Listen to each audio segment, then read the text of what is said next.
Welcome. Is everybody having a good time at Cpac?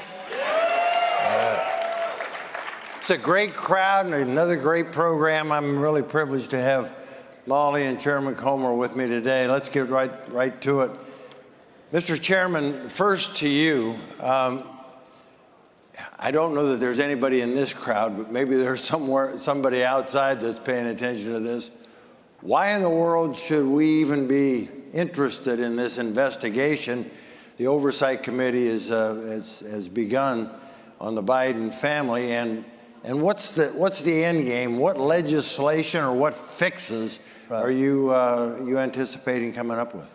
Everybody should be concerned because this is a threat to our national security. I mean, we all agree in Washington, even the Democrats, that China is our biggest threat. And what the average American is concerned about is China taking over the world. Every American was watching those balloons go over. They're angry that China's buying farmland. Well, what we're finding out is part of what the Biden family influence peddling involved was the Biden family were trying to work with China to get their foot in the door on the American energy industry, to try to help them not only buy liquefied natural gas, but also to buy ownership in the drillers. So this is an instance where our energy industry is a significant threat to our national security. And who was helping China navigate the federal bureaucracy? The Biden family. So we need to try to get to the bottom of this, and I think the American people deserve the truth. And at the end of the day, there will be a legislative fix. We're going to fix this to where there's a clear line as to what a family member can do with respect to a president of the United States as far as doing business overseas, and to increase the ethics and transparency laws to where this never happens again. Mollie, the chairman mentioned a threat to national security. How big a threat is it? And I mean, you've followed this story about as close as anybody I know, and for as long as anybody I know. How big a threat to national security? How deep in the Biden family does it go? We all know about Hunter. We know a little bit about Joe. What else is there to dig into? Right. People are familiar with some of Hunter Biden's business dealings, but I don't know if they understand how much the entire Biden family has been involved in this pay-to-play operation for many, many years. So it's not just Hunter, it's also most prominently Joe's brother, James, who's been involved in he's been investigated as well for some of the pay-to-play schemes that he's been involved with, or alleged pay-to-play schemes.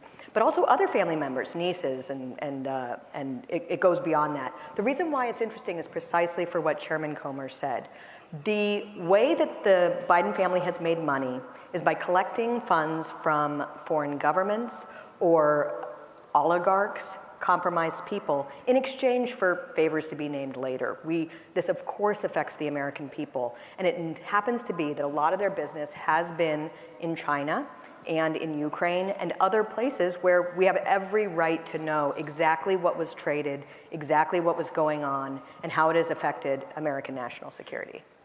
Mr. Chairman, so she's laid out that this is pretty extensive within the greater Biden family. Are you going to be issuing subpoenas on all those various members, the people, and can you compel them? Can you force them to testify? We're going to do whatever it takes to get the truth, whatever it takes.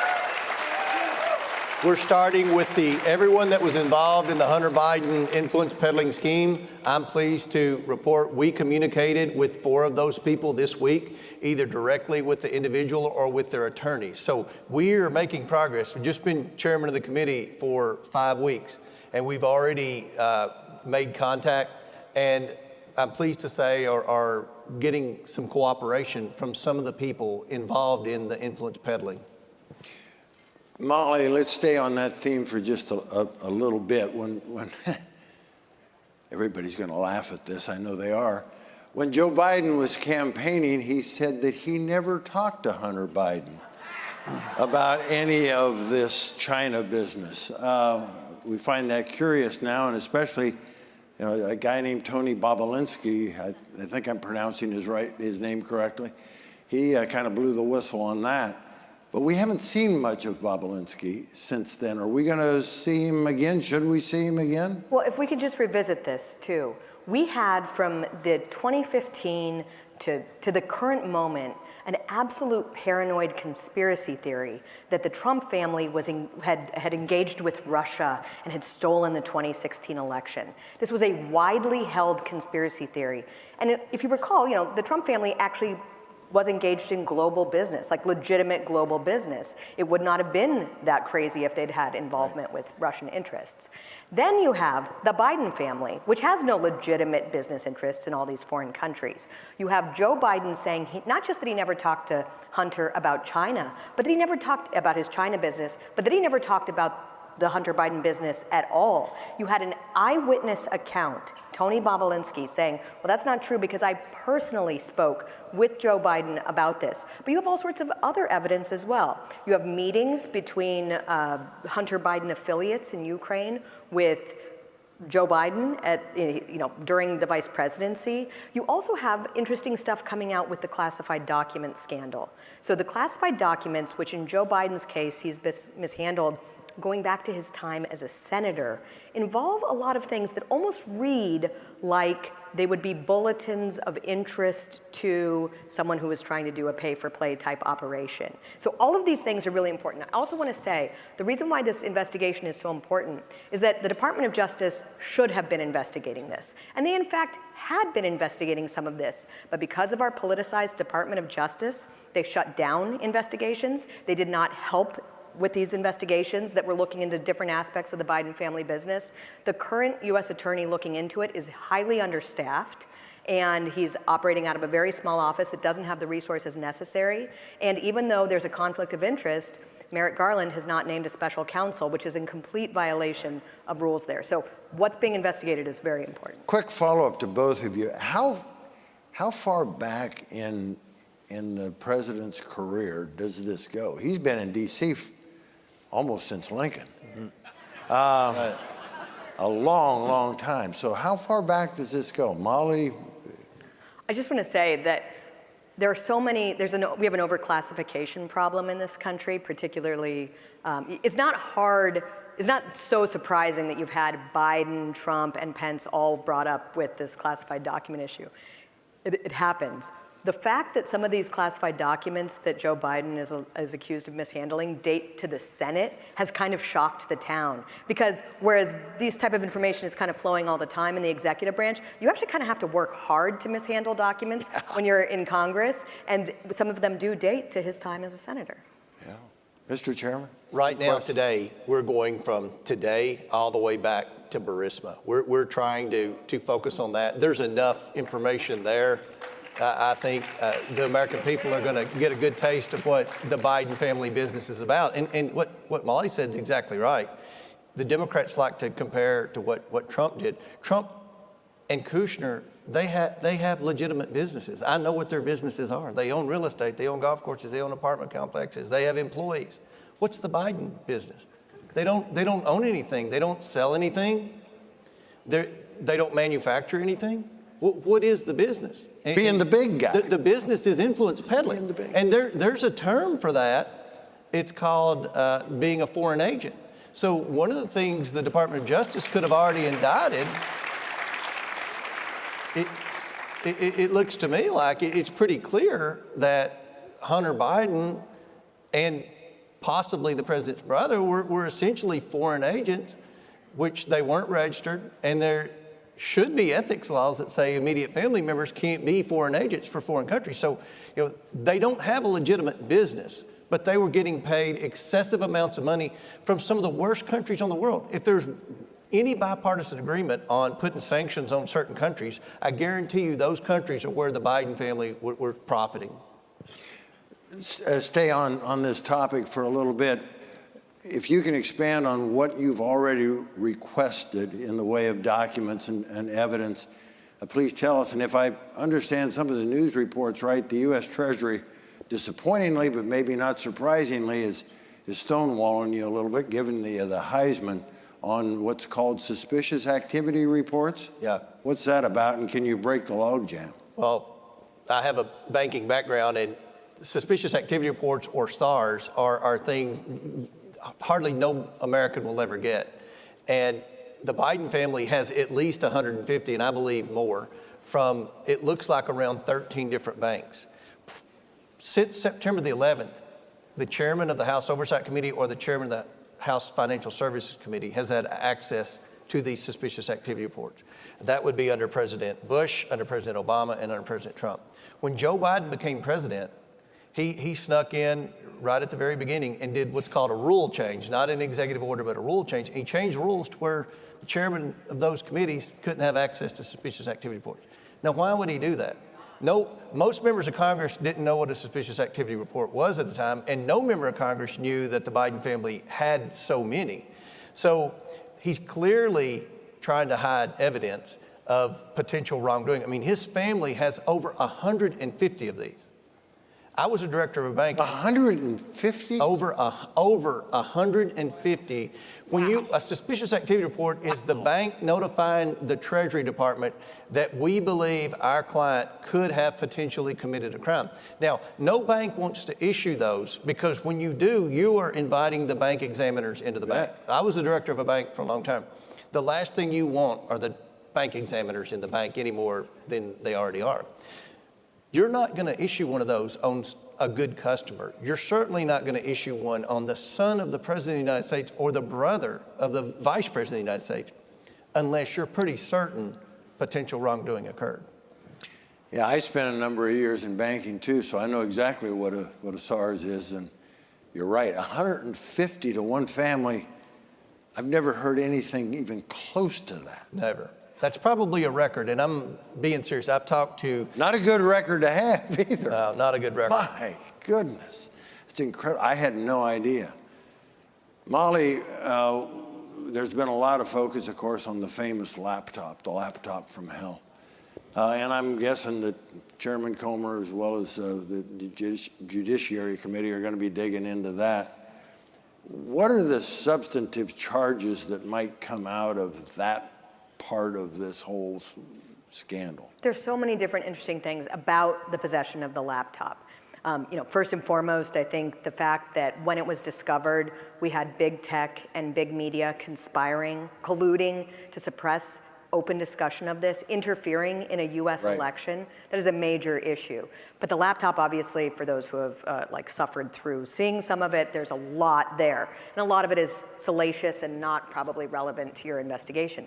But a lot of it just deals with the actual business dealings that Hunter Biden was engaged in over the course of many years. And so it is important that the oversight is being done on this, also because while the FBI had possession of this, they were not apparently sharing it with some of the arms throughout the Justice Department that were doing investigations into the Biden family business. They seem to be protecting the laptop from being open to examination. And so the laptop gets a lot of news because of the salacious stuff. But what's really important, and what's important for the American people, is how are U.S. interests compromised by having powerful families in bed with China? We know so much about how the Biden family has made so much money through China. Is that the reason why we are not doing what we should be doing to take them on as the threat that they are?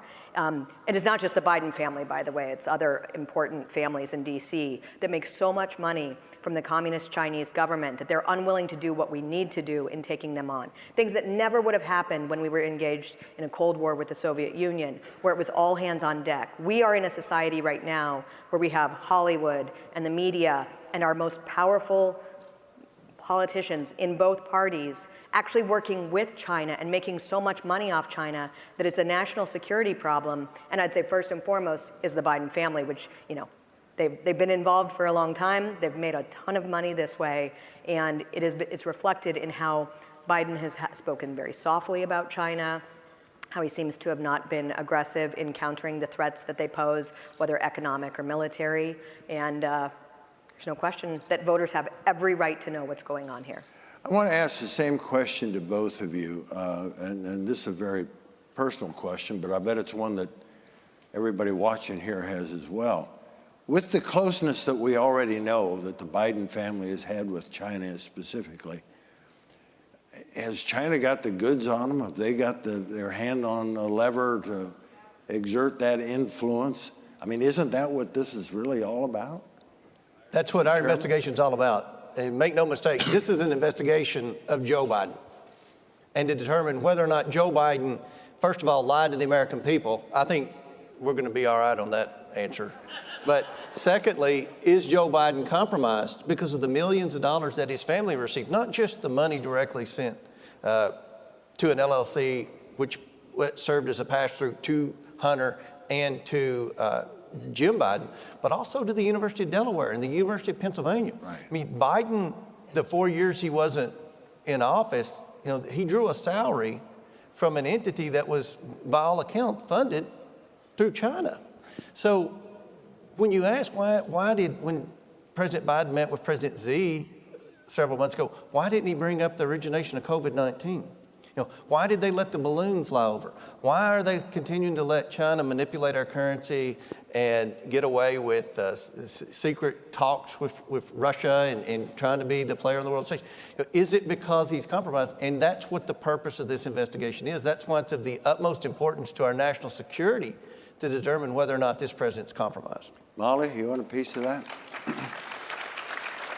I'll just also say it's not just China. I mean, there was a previous Senate investigation into the Biden family business that did have access to some of these Treasury documents.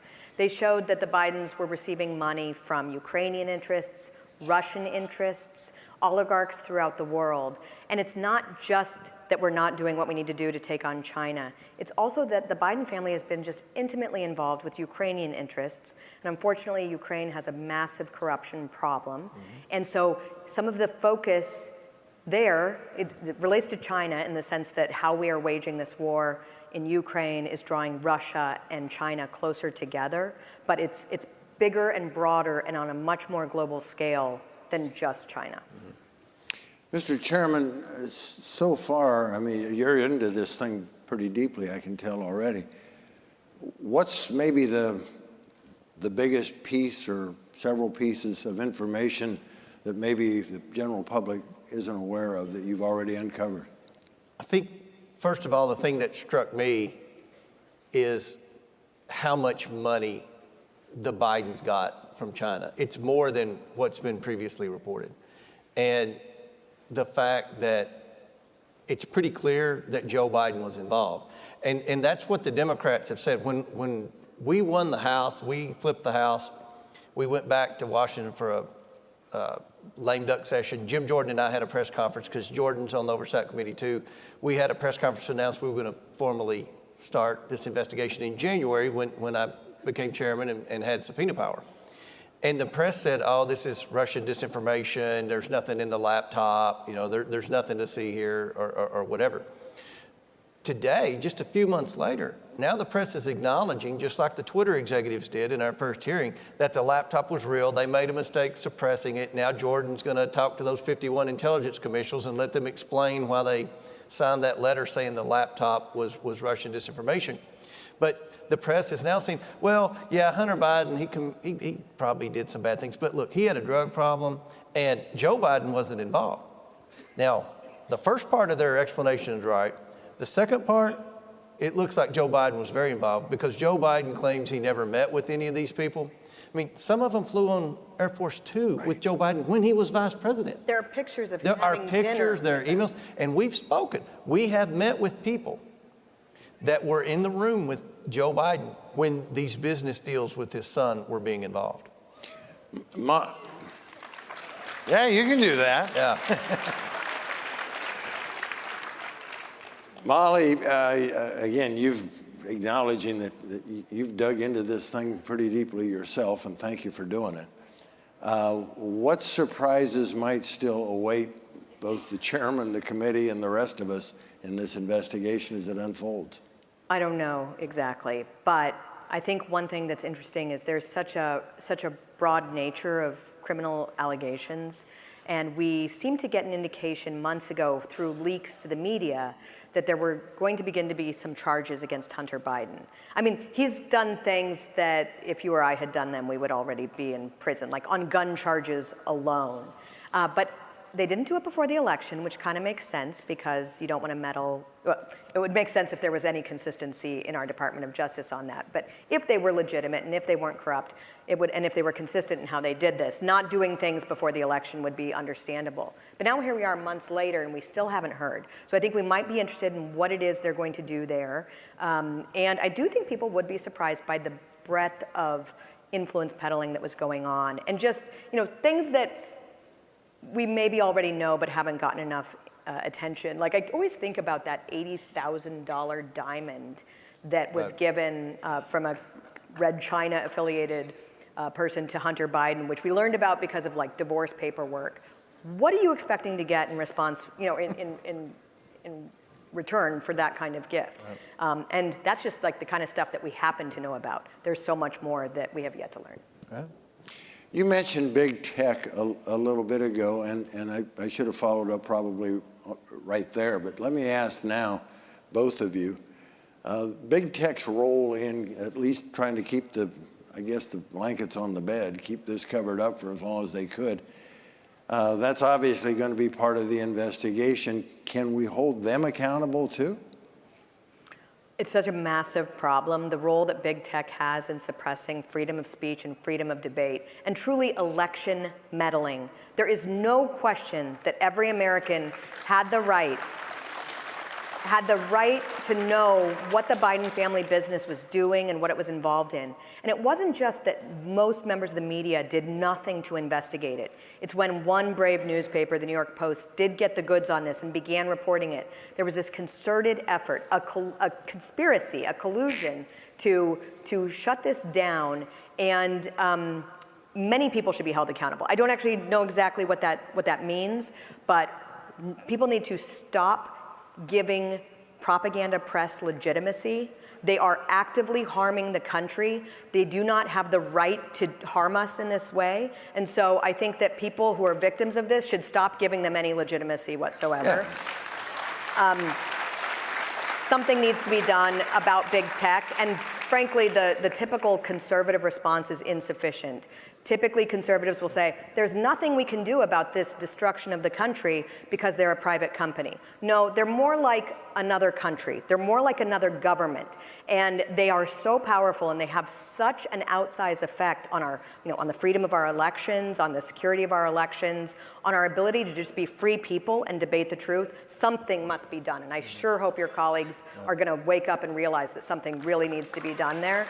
And then another part of it is that we have all sorts of agencies who are involved in this conspiracy to suppress conservative debate and information. We've had some reporting recently about this Disinformation Inc. It's a global billionaire-funded operation to say that if you are the New York Times and you lie for years about the Russia collusion hoax, you're good media. And if you expose what the New York Times is doing, well, you can't be trusted. They give that information to advertisers and other people like like search engines, and it ends up being that the New York Times gets to grow and the conservative media is declining. We are in an information war, and it's being waged by government agencies. They are funding some of these things, and so that's another area that really needs to be taken on if we want to have even any hope of being a free people. Mr. Chairman, do you want to add anything to this exposing that? I mean, at a minimum, it'd be nice if we knew the truth about big tech and the media's role in covering this up. Well, that was part of the commitment to America, to hold big tech accountable. There are committees that are supposed to be doing that right now, energy and commerce primarily. They're looking at Section 230 and some of the other things that we've all talked about. I'll tell you what my committee's doing, the House Oversight Committee. We just passed, it was my bill, passed out of committee, the Protecting Speech from the Government Act. Basically, it prevents what the FBI was doing. Right now, the Hatch Act apparently didn't apply to social media activities. So we've expanded, this bill expands the Hatch Act that would prevent and allow us to hold FBI agents accountable. We didn't know until Elon Musk released the Twitter files that the FBI had a special unit of 50 people at least. They didn't have the authority to do it. They didn't have the funding to do it, but somehow they had 50 employees that did nothing but police social media. And they were policing social media against conservatives. They were censoring conservative speech. But we can't hold, though there's a loophole in the law apparently, that allowed them to do this. The government has no business in censoring speech, whether it be conservative speech or liberal speech. That's a First Amendment right. That's a violation of the First Amendment. The government shouldn't do that. This bill will make it not only illegal, but allow them to be prosecuted for that. I want to be sure and ask you before you get away. We started Cpac yesterday morning with Chairman Schlapp and Chairman Jim Jordan from the Judiciary Committee talking about the investigation that he's undertaken. So, knowing the both of you a little bit, I know that you've separated the turf a little bit, and you've got your responsibilities. He has his in judiciary. How have you divided that up? What should all of us expect from your respective investigations? Well, Jim's the GOAT. Jim's the LeBron James of the House Republican Conference. And Jim gets more words per minute in than I do. I don't know if anybody's noticed that. But Jim's focused on the Department of Justice. He's focused on the weaponization of the Department of Justice, the weaponization of the FBI. He's also on the Oversight Committee, so he knows what we're doing with respect to the Biden investigation. Part of the problem with the Biden investigation is overreach by the Department of Justice. There are a lot of questions we have for the Department of Justice as to why has Hunter Biden been able to get away with this? No other American would have gone this long without being indicted. But for whatever reason, the Department of Justice hasn't done anything to Biden. So Jim's focused on that. He's also a key person on the Oversight Committee focused on the Biden family influence peddling. So we work together really well. We communicate every day. Well, thank you for doing it. Let me ask both of you the same question as we wind this down. As I sit here, Mr. Chairman, you're in Congress. I was in Congress, privileged to be there for a little while. Mollie, you've observed the buggers for a while, so you've got a perspective as well. I know what human nature is. I understand that we are a fallen nature. I get all of that. But I honestly struggle with how anyone, Joe Biden, whomever, could somehow think that this is all okay. Mm-hmm. That after that many years of, call me naive, call me whatever, I always thought we were supposed to be held to a little higher standard. Yep. Not that the rules didn't apply, but in fact, they were more onerous. But you already said this, right? Like, this is a man who's been operating in Washington, D.C. for more than half a century, and he's gotten away with it the entire time. It's not just him, it's other people who are involved in some fraudulent activity. Money is very tempting, and but that's why it's important, why we have a system of government that has these checks and balances that is supposed to limit corruption, and so hopefully that's what will happen here. Yeah, it's very obvious. Joe Biden's very arrogant. He's very entitled. He thinks that the law does not apply to him, and obviously he thinks that applies to his family as well. One thing I've noticed in 6 years in Congress, I've been in Congress 6 years, it seems like the members get worse, most of the members get worse the longer they stay. One of the greatest things that this Republican majority can do, and I hope we do it, I'm for it 100%, is pass term limits. We need term limits. That's right.